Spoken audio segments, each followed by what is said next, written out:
Emilio Carreño, buenas noches. Hola, de la buenas Red noches. Sísmica Nacional. ¿Debemos suponer que casi con seguridad se van a producir réplicas? Sí, bueno, de hecho ahora mismo, hará escasos 5 minutos, hemos tenido una réplica de 4. Seguramente habrá sido sentida por la población y el peligro de estas réplicas sentidas y de una magnitud importante es que haya elementos no estructurales, cornisas o algo que pueda caer y pueda ocasionar daños.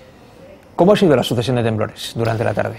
Bueno, en primer lugar, nos sorprendió hasta cierto punto el primer terremoto de magnitud 4.5, porque fue muy superficial y fue sentido muy fuerte. Se refiere a que fue muy cerca de la superficie de la Sí. Tierra, no fue a gran profundidad. No fue a gran profundidad, prácticamente en la superficie. ¿Eso es peor?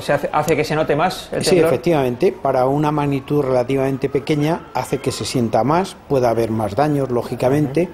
Y sí nos dimos cuenta en el primer momento que estaban muy concentrados los posibles daños en torno a Lorca. El epicentro está entre 2 y 5 kilómetros de la población, es decir, prácticamente en Lorca.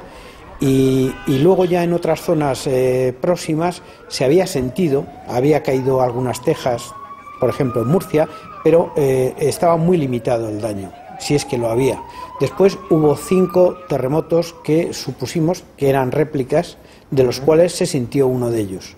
Y posteriormente llegó un terremoto de magnitud 5,1 o 5,2, está un poco por determinar, pero que fue en el mismo lugar, con la misma profundidad, y que este sí que ocasionó bastantes daños. Cuando hablamos de un terremoto de 5,1 o 5,2, ¿estamos hablando de un terremoto de los grandes o de un terremoto mediano, aunque haya tenido efectos importantes? Bueno, comparado lógicamente con la sismicidad que puede haber en otras partes del mundo, es una sismicidad muy baja. En Europa, digamos que es un terremoto medio tirando abajo. Afortunadamente no estamos acostumbrados en nuestro país, digo afortunadamente, a terremotos de este tipo y por lo tanto la alarma social que causa y el pánico es lógico que sea mayor. Porque hacía tiempo que no se producía un terremoto de esta magnitud. Sí, no son frecuentes, de todas formas donde se han producido son terremotos esperables, es decir, estamos en una de las zonas de máxima peligrosidad de la península. Son terremotos que entran dentro de lo que era probable. ¿Es normal que haya un terremoto de 4 y pico, varias réplicas y finalmente uno que sea más grande que el de 4 y pico? No es un comportamiento normal, es decir, nos ha sorprendido un poco. Suele ser más bien al revés. Suele ser al revés. Uno grande y a partir de ahí otra réplica más pequeña. Efectivamente.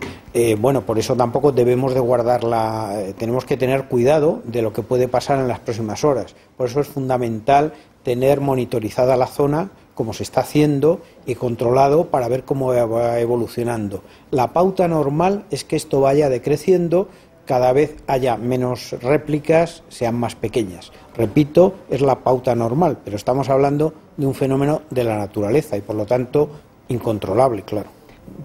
¿Qué puede haber ocurrido para que se haya producido esa situación? Un terremoto más pequeño y un tiempo después, un par de horas después, un terremoto más fuerte.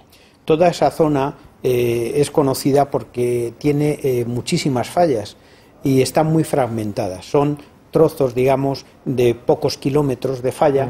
Y puede ocurrir que una de estas, haya llegado un momento que los esfuerzos que están ahí acumulados se hayan roto, se haya producido un terremoto muy pequeño y a su vez haya disparado otro segmento de la falla un poquito mayor. Como una reacción en cadena. Exactamente, algo así.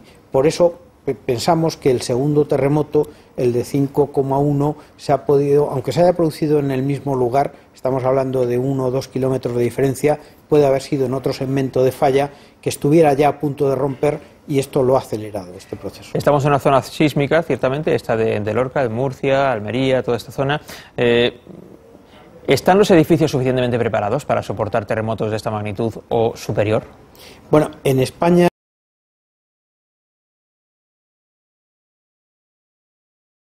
con daños.